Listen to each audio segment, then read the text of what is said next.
Praise the Lord. మోషే శుభోపవాస 40 రోజులు ధ్యానములలో ప్రతిదినము బైబిల్ మిషన్ వ్యవస్థాపకులు ఫాదర్ ఎం దేవదాసయ్య గారు వివరించిన నిర్గమకాండం యొక్క మర్మములను విందాం. ఈ పాఠం వీడియోని క్రింద డిస్క్రిప్షన్లో లింక్ ఇవ్వబడింది, దాన్ని నొక్కి చూడగలరు. ఇజ్రాయేలును దాసత్వం నుంచి విమోచించిన యెహోవా దేవుని యొక్క అద్భుతములను, వాగ్దానములు నెరవేరిన విధానములను విందాం. ఈ ధ్యానాలలో ఈరోజు 3వ రోజు కావున నిర్గమకాండం 3వ అధ్యాయము తప్పక చదవండి. ఆ విధంగా 40 అధ్యాయాలను పూర్తి చేయండి. జూలై 3వ తేదీ 2026 చేయబడిన ఈ రోజు దేవుని వాక్య వాగ్దానం. నిర్గమకాండం 3వ అధ్యాయము 7వ వచనం. నా ప్రజల బాధను నిశ్చయముగా చూచితిని, వారు పెట్టిన మొరను వింటిని, వారి దుఃఖములను నాకు తెలిసే ఉన్నవి. ఆమేన్. ప్రియమైన దేవుని జనాంగమా, త్రియేక దేవుడైన యేసుక్రీస్తు నిన్న నేడు రేపు నిరంతరము ఏకరీతిగానే ఉండే దేవుడు. ఇజ్రాయేలులను వారి బాధల నుండి విమోచించి విశ్వాసంలోనే గొప్ప జనాంగముగా దేవుడు చేసినాడు. అటువంటి దేవుడు నమ్ముకున్న వారమైన మనపై తన కృపావాత్సల్యతను కుమరించి అన్ని శ్రమలలో నుండి, దుఃఖములలో నుండి, కష్టముల నుండి, అప్పుల నుండి, ఆపదల నుండి విమోచించును. ఇజ్రాయేలులను విమోచించి వారికి సంతానాభివృద్ధి చేసి ఇసుక రేణువుల కంటే అధికంగా జనాంగముగా పట్టజాలనంత విస్తారమైన దీవెనలు కుమరించి పోషిస్తానని విశ్వాసులకు తండ్రి అయిన అబ్రహామునకు వాగ్దానం దేవుడు ఇచ్చెను. 90 సంవత్సరాలు వచ్చినను అబ్రహామునకు పిల్లలు లేరు. అయినా అబ్రహాము విశ్వాసమును కోల్పోక దేవుడిచ్చిన వాగ్దానంను నమ్మెను. అది అతనికి నీతిగా ఎంచబడెను. మనము అబ్రహాము వలె అబ్రహామునకు ఇచ్చిన వాగ్దానమును పట్టుకుని ప్రార్థించాలి, దేవుని నుండి రాబట్టుకోవాలి.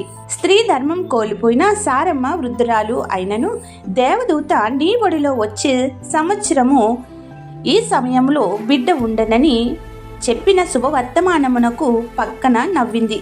అయితే ఆమె వాక్కు ఫలమును నెరవేర్చుకుంది, ఇస్సాకును కన్నది. కావున ప్రియమైన సహోదరి, మీ గర్భంలో అనారోగ్యములు కనిపిస్తున్న సైతాను శక్తులకు, మాంత్రిక శక్తులకు వెరవవద్దు, భయపడవద్దు. దేవుని యందు భయభక్తులతో విశ్వాసము కలిగి ఉండి గర్భాశయ దోషములను పరిహరించి నీ గర్భ శిశువును కాపాడి గర్భాశయ సంచిలో ఉన్న దోషములను పరిహరించి నిండు ఆరోగ్యవంతులను శిశువులను యేసుక్రీస్తు నామమున అనుగ్రహించును గాక. ఆమేన్. మా బాధలను నిశ్చయముగా చూసి మా మొరలను ఆలకించిన క్రీస్తునాథ, నీ రక్తంచే ఈ ప్రార్థనలో పాల్గొన్న ప్రతి బిడ్డను కడిగి శుద్ధీకరించుము. నీ బిడ్డలను వేధిస్తున్న గర్భాశయ దోషములన్నింటినీ పరిహరింపచేసి బిడ్డలను విడుదల దయచేయుము. అలాగే ఎందరో అభివృద్ధి లేక, రుణములు, బాధలలో గృహములు నిర్మించుకోలేక బిడ్డల భవిష్యత్తు విషయంలో ఆందోళన చెందుతూ వారందరూ నీ ఎదుట మొరపెట్టుచుండగా వారి మొరలను ఆలకించిన ప్రభువ, వారి ప్రతి అంశమును నెరవేర్చి సాక్షులుగా నిలుపుము. ఇంకా ఎవరైతే గర్భము ధరించి వేదనాకరమైన స్థితిలో ఉన్నారో ఆ ప్రతి బిడ్డను కూడా నీ చేతులకు అప్పగించుచున్నాం. కుమార్తెలను పీడించిన దురాత్మ శక్తుల నుండి విడుదల దయచేయము. వారికి నీ ధైర్యం ఇచ్చి సంపూర్ణ రక్షణ, కాపుదల, స్వస్థతలను దయచేయము. గర్భఫలము లేక ఎందరైతే ఆందోళన చెందుతున్నారో ప్రతి నీ బిడ్డ యొక్క ఆలకించి వారికి దయచేసి ఆనందగానములతో నింపుము. ఎవరైతే గర్భఫలమును కోల్పోయి అబార్షన్ అవుతూ వేదన పడుతున్నారో ఆ ప్రతి బిడ్డకు మీ యొక్క సంపూర్ణమైన కాపుదలను ఇచ్చి సైతాను శక్తులు, అపవాది క్రియలను లయపరచుము. రెండింతల దీవెనలు ఇచ్చి కవల పిల్లలను అనుగ్రహించి వెలుగును నింపుము. ఈరోజు వివాహ దినోత్సవములు, జన్మదిన దినోత్సవములు, ఇతర శుభకార్యములు చేసుకుంటున్న నీ బిడ్డలపై నిండుగా దీవెనల వర్షం కుమరించుము. ఎవరైతే బాధలలో, శ్రమలలో, కష్టములలో, ఇబ్బందులలో, నష్టములలో, అప్పులలో, దుఃఖములో, అనారోగ్యములతో ఉన్నారో వారికి నీ ఆదరణ ఇచ్చి గొప్ప స్వాంతన చేకూర్చి ఆదుకునుము. ఈ ప్రార్థన వినుచున్న ప్రతి నీ బిడ్డకు అన్నింట విజయమిచ్చి సాక్షులుగా నిలబెట్టుము.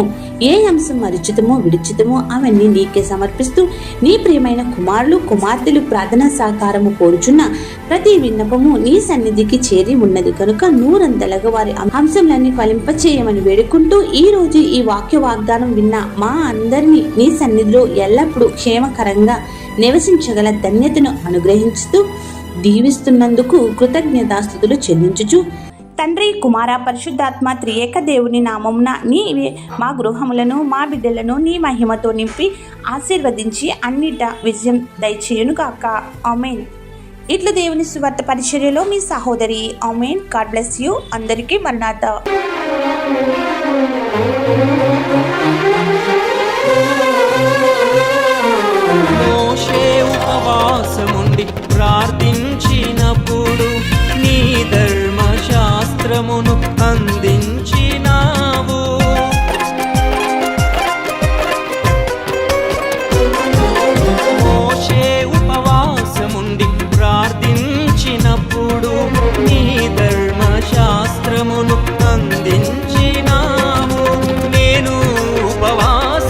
ఉపవాసముండి ప్రార్థించుచుండగా నేను ఉపవాసముండి ప్రార్థించుచుండగా నా ఎడల నీ చిత్తము